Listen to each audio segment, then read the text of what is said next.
اولاً تھوڑا سا میں یہ 12ویں شریف کے بارے میں عرض کر دوں کہ جیسے ہی میلاد مصطفیٰ صلی اللہ علیہ وسلم کا مہینہ آتا ہے اور مسلمان اس مہینے میں خوشی منا کے اللہ تبارک و تعالیٰ کی بارگاہ میں درجات کی بلندی کا سامان کرنے کا ارادہ کرتے ہیں تو شیطان کو بہت تکلیف ہوتی ہے، اور شیطان نہیں چاہتا کہ مسلمان اپنے نبی سے اظہار محبت کے ذریعے اللہ تعالیٰ کا مزید قرب حاصل کریں، تو سینکڑوں قسم کے وسوسے ہمارے ذہن میں ڈالنے کی کوشش کرتا ہے۔ بھئی خوشی کیوں مناتے ہیں، جھنڈے کیوں لگاتے ہیں، لائٹنگ کیوں کرتے ہیں، جلوس کیوں نکالا جاتا ہے، یہ کہاں سے ثابت ہے؟ کیا نبی کریم صلی اللہ علیہ وسلم نے ایسا کیا؟ کیا اس کا حکم دیا تھا؟ کیا خود صحابہ کرام نے ایسا کیا؟ کبھی کہتے ہیں صحابہ کرام ہم سے بڑھ کے عاشق رسول تھے، بتاؤ اگر کرنا ہوتا تو وہ کرتے، ہم کیوں کریں؟ تو اس طرح جب وہ پیدر پہ کویسچنز آتے ہیں، اور بات وہی ہے جو میں نے پہلے آپ کی خدمت میں عرض کی کہ ہمارے پاس ذہن میں دفاعی مواد تو موجود ہی نہیں ہوتا، وہ دلائل موجود نہیں ہوتے جس کی وجہ سے ہم سامنے والے کو قائل کر سکیں۔ تو بچے اولاً آتے ہیں گھر والوں کے پاس، جب وہاں سے کچھ نہیں ملتا تو وہ جاتے ہیں کسی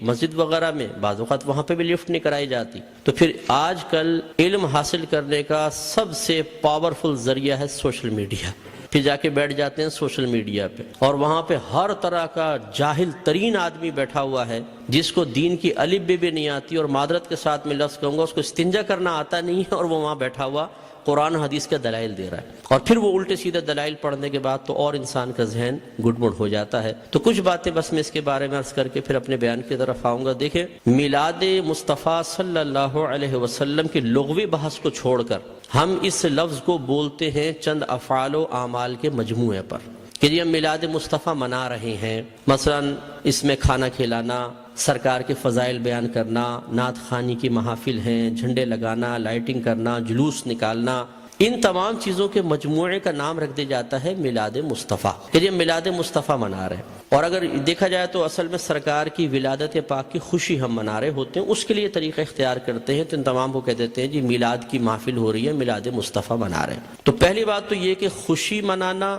اور خوشی کا اظہار کرنا، یہ دونوں چیزیں قرآن کے حکم سے ثابت ہیں۔ اللہ تعالیٰ فرماتا ہے قل بفضل اللہ وبرحمتہ فبذلک فلیفرحوا، اے حبیب کریم صلی اللہ علیہ وسلم آپ ان لوگوں سے فرما دیجئے کہ اللہ کے فضل اور اس کی رحمت پر چاہیے کہ خوشی کا اظہار کریں۔ کہنے والا کون ہے؟ اللہ تبارک و تعالی۔ اور اگر میں آپ سے پوچھوں کہ اللہ کا سب سے بڑا ہم پر کیا گیا فضل کیا ہے اور اس کی نازل کردہ رحمت کیا ہے، تو ہر مسلمان بے اختیار کہے گا کہ ہمارے نبی کریم صلی اللہ علیہ وسلم سب سے بڑا اللہ کا فضل، سب سے بڑی اللہ کی رحمت کہ ہمارے سرکار کے قدموں سے ہمیں قرآن ملا ہے، ایمان ملا ہے، حتیٰ کہ اللہ تبارک و تعالیٰ نے اپنی معرفت بھی اس وقت تک چھپا کر رکھی جب تک اپنے حبیب کو ظاہر کرنے کا ارادہ نہ فرمایا۔ حبیب کو ظاہر کیا اور پھر اپنی معرفت ہم تک پہنچائی، تو ہم نے تو اپنے نبی کے ذریعے سب کچھ پایا، تو آپ سے بڑھ کر فضل اور رحمت اور کیا ہوگا؟ اور خود اللہ تعالیٰ فرما رہا ہے کہ مسلمانوں کو چاہیے، اے حبیب ان سے فرمائیے۔ یقینی سی بات ہے کہ کافر کو تو مکلف نہیں بنایا جا رہا نا، مخاطب مسلمان ہی ہوں گے، کہ مسلمانوں سے کہیے کہ اللہ کے فضل اور اس کی رحمت پر چاہیے کہ خوشی کا اظہار کرے۔ اور دوسری آیت میں فرمایا وَأَمَّا بِنِعْمَةِ رَبِّكَ فَحَدِّثْ، اور اپنے رب کی نعمت کا خوب چرچا کرو۔ حدث تحدیث سے نکلا ہے۔ تحدیث کا مطلب ہوتا ہے اللہ تعالیٰ کی کسی عطا کردہ نعمت کو کسی کے سامنے ظاہر کرنا، چاہے وہ قول سے ہو، جیسے ہم کہتے ہیں جی اللہ کا بڑا فضل ہے بونڈ لگ گیا، اللہ کا بڑا فضل ہے مکان بنا لیا، اللہ کا بڑا فضل ہے میرے بیٹے کی شادی ہو گئی، یہ ہم نعمت کا اعتراف اور اظہار کر رہے ہوتے ہیں۔ اور اسی طریقے سے مختلف اعمال و افعال سے بھی بعض اوقات تحدیث نعمت ہوتی ہے۔ ایک دفعہ ایک صحابی نبی کریم صلی اللہ علیہ وسلم کی خدمت میں آئے جو پھٹے پرانے سے تھوڑے کپڑے پہنے ہوئے تھے، مفلوق الحال سے تھے، تو سرکار نے فرمایا کہ کیا تمہارے پاس کوئی مال نہیں ہے؟ عرض کیا رسول اللہ صلی اللہ علیہ وسلم الحمدللہ ہر طرح کا مال ہے، مویشی ہیں، دراہم ہیں، دنانیر ہیں، باغات ہیں۔ تو سرکار نے شاید فرمایا پھر اللہ کی نعمت کا اثر آپ پر ظاہر ہونا چاہیے، اپنے آپ کو ایسا نہ رکھو بلکہ ایسے لباس پہنو، ایسی عادات و اطوار رکھو، ایسا طور طریقہ رکھو کہ لوگ جان جائیں کہ اللہ تعالیٰ نے آپ کو نعمتوں سے نوازا ہے۔ تو بتائیے کہ جب میلاد مصطفیٰ صلی اللہ علیہ وسلم آئے تو کیا ہمیں اپنے نبی کی اس طرح خوشی کا اظہار نہیں کرنا چاہیے تاکہ یہ ظاہر ہو کہ اللہ تعالیٰ نے ہمیں اپنے نبی کی سب سے بڑی نعمت سے نوازا ہے؟ جب عام دولت کے لیے سرکار نے فرمایا تمہیں اللہ نے دولت دی ہے، اس کا اثر تم پہ ظاہر ہونا چاہیے، اس نعمت کا اثر ظاہر ہونا چاہیے، تو بتائیے کہ جب میرے سرکار تشریف لائے اس نعمت کا اظہار کیوں نہیں چاہیے؟ تو یہ دونوں چیزیں قرآن سے ثابت ہیں، تو خوشی منانا اور نعمت کا اظہار کرنا، جب اللہ تعالیٰ نے اس کا حکم دے دیا، اجازت دے دی،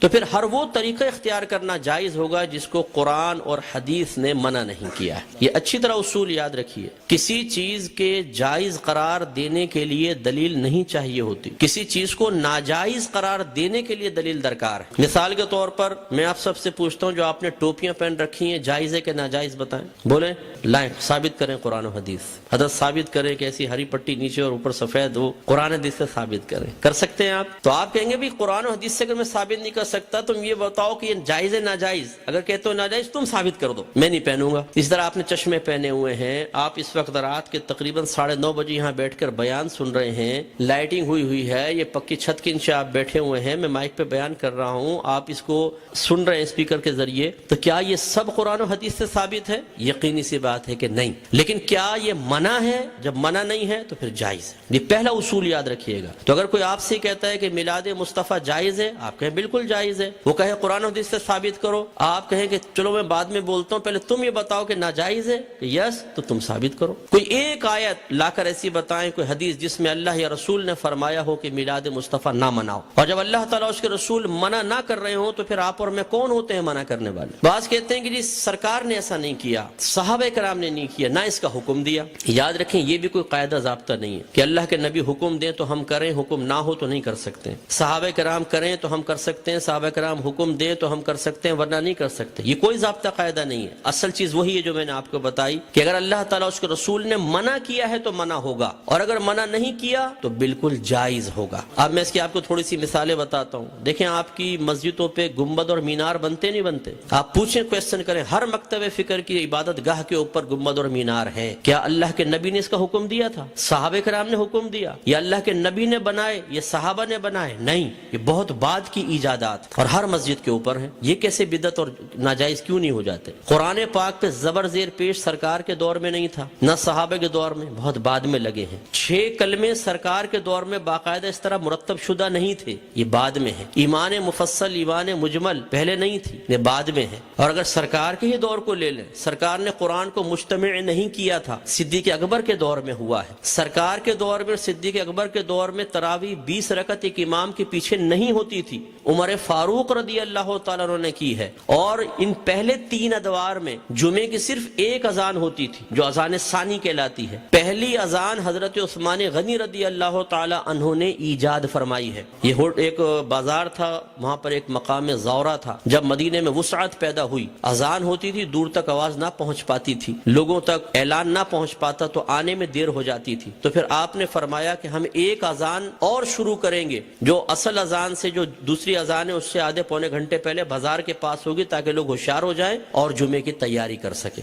ہر مکتبہ فکر جو جمعہ پڑھتا ہے وہ پہلی اور دوسری دونوں اذانیں دیتا ہے۔ وہاں یہ کویسچن کیوں نہیں پیدا ہوتا کہ جب اللہ کے نبی نے نہیں کیا تو پھر حضرت عثمان غنی نے کیسے کر لیا؟ اس کا مطلب ہے جب ضرورت پیش آتی ہے تو یہ اللہ کے نبی کی تعلیم ہے، خود صحابہ کرام نے ہمیں تعلیم دی ہے کہ آپ کسی بھی ایسی چیز کو شروع کر سکتے ہیں کہ جس کو اللہ تعالیٰ اس کے رسول نے منع نہیں کیا ہے۔ اسی طرح مدارس کا قیام آپ دیکھ لیں، ان میں سلیبس ہم نے رکھا ہوا ہے۔ اور اسی طرح میں آخری بات بس یہ مثال دیتا ہوں، ہر مسجد میں جماعت کے کچھ اوقات مقرر ہوتے ہیں، فجر اتنے بجے، ظہر اتنے بجے، عصر، مغرب، عشاء۔ کیا نبی کریم صلی اللہ علیہ وسلم نے حکم دیا تھا کہ اس وقت جماعت کرو؟ صحابہ کرام نے نہیں، ہم نے اپنی سہولت کے اعتبار سے کیا ہے۔ اور یہ ایک اعتراض کا بہت بڑا جواب بھی بن سکتا ہے۔ لوگ کہتے ہیں کہ آپ یہ 12ویں کا انتخاب کیوں کرتے ہیں؟ یہ بتائیں۔ اپنے پاس سے دن خاص کر لینا صحیح نہیں ہے، اپنے پاس سے دن خاص کر لینا صحیح نہیں ہے۔ تو یہاں میں آپ کو سمجھا دوں کہ کسی ایک چیز کو دوسری چیز کے ساتھ خاص کرنا 2 طرح کا ہوتا ہے۔ اللہ تعالیٰ اس کے رسول نے خاص کیا تو اسے کہتے ہیں تخصیص شرعی،